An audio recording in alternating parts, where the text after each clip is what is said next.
it's hard not to talk about complex and sophisticated data analytics and customer interaction without talking about what do you build? Where do you go from here? Yeah, Obviously, AI comes up. Sure, it comes up in every conversation these days with everybody.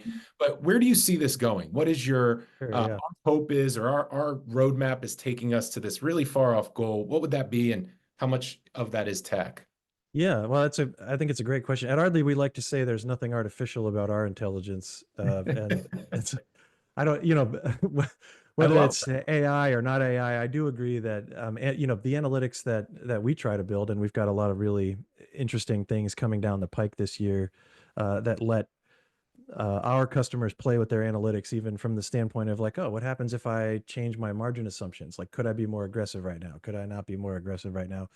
I think those are really interesting possibilities. The other thing that I really would like to see us move toward that I think is pretty interesting is this idea that you could subscribe to your refinance. And so, when you could build in your relationship with a servicer and say, look, when I get to 50 basis points of savings, I want you to make it really, really cheap for me, but I can just count on you to do that and contact me when the time is right.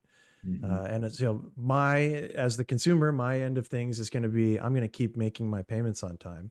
And your end of things is I want you to watch and just Mhm. let me know when the time is right.